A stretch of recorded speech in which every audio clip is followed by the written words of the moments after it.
Hi, good morning, guys. I hope that you are being well behaved, and making good choices for the sub. I hope to be back on um, Monday. Hopefully, all this business will be over and we can kind of resume things as normal.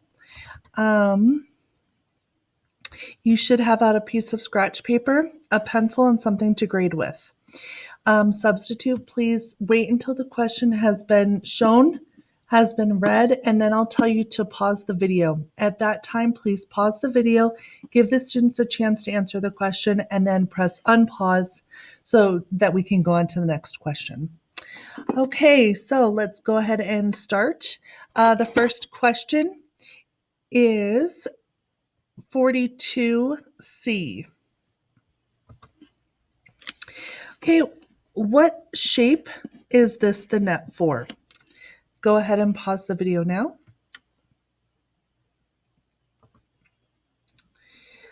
Okay, next is 11B. Convert the 10% into a fraction in lowest terms.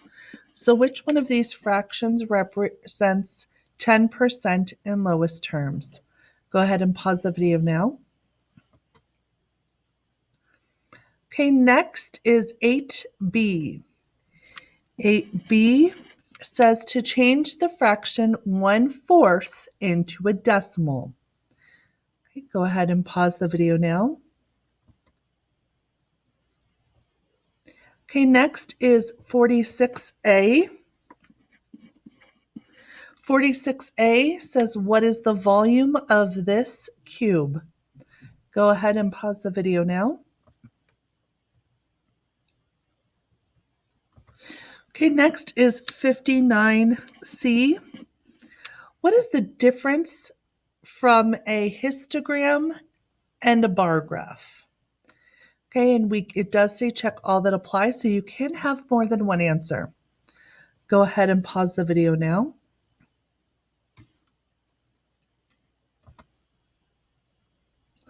Okay, next is 29C.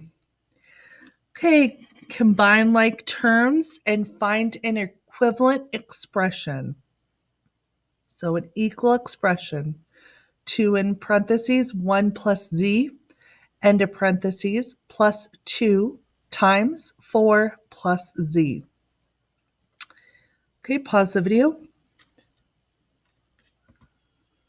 Okay, next is 35B. 35B. 35B. 35B says Everett graphs the number of yards the Tigers traveled in the first 7 plays of the football game. How many yards did the Tigers travel on the 6th play of the game? Okay, go ahead and pause the video.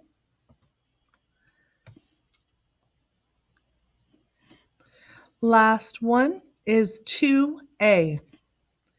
What is the sum of 4 and 6/10 and 7 and 21/100? What is the sum of these two numbers? Go ahead and pause the video. Okay, at this time, please make sure that your pencils are on the floor. You've traded with someone either at your table or near to, and you are correcting their paper. Remember, the only things that you need to write on someone else's paper is just mark the answer that's incorrect. Okay, first one is 42C. Okay, if I was to fold these, it would be an A rectangular prism because all of the sides are rectangles. So 42 is A. 11B, convert the 10% into a fraction. 10% means 10 per 100.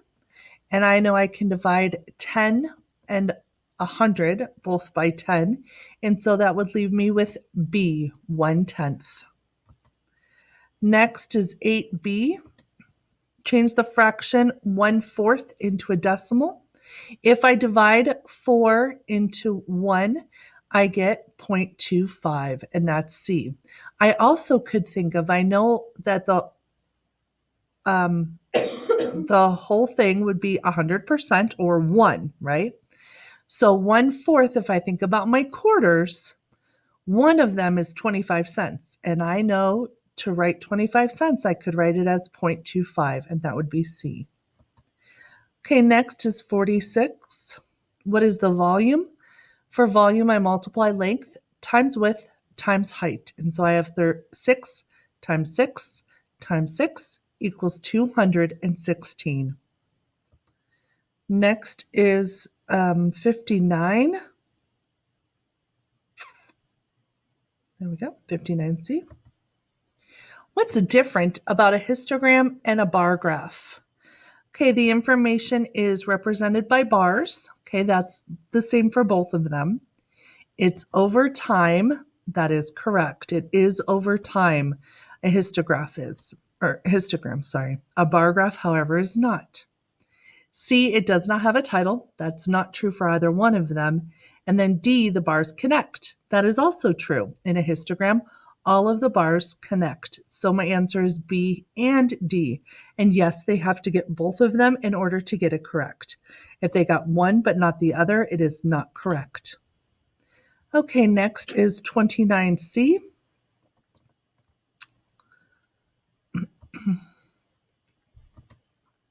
Okay, write an equivalent expression.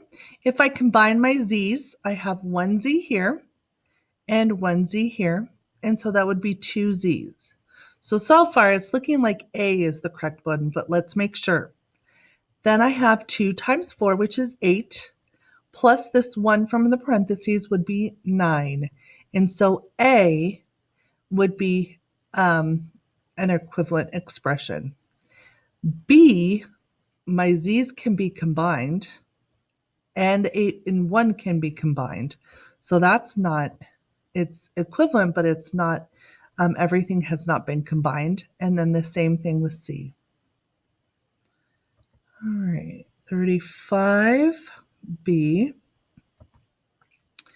Okay, so if I want to know, here's the play right here, what the games that they played. So I go to the 6th one, which is right here.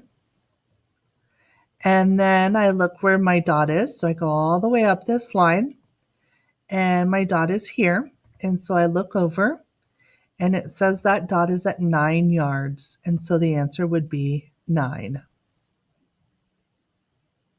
Okay, and the last one, 2A. What is the sum? Sum means to add. So the important thing here is that I lined up my decimals. So I would be adding nothing and 1. So it looks like B and C is, one of these two is correct because both of them have a 1 at the end. Then I add my tenths spot. So I have a 6 and a 2, so that's 8. So it looks like C looks good, but let's keep going. Then I have my decimal, and then I have 7 and 4. 7 and 4 is 11, so C is the correct answer.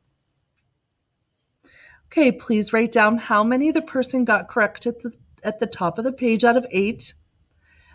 Then the substitute will choose one student to go to the closet door and get the packets for the class. Please make sure to graph however many you got correct on that second page, and then put a check mark next to all of the numbers that you got correct. So for instance, if you got the first one correct, you would go to number 42 and put a check mark next to number 42. Okay, when you are finished, please give whoever passed out the packets back your packet to hang up on the door before you leave. And then also, please collect the tests so that we can graph them and have the information for Monday. All right, guys, I hope you have a wonderful weekend. Please be safe, and I will hopefully see you on Monday. Bye.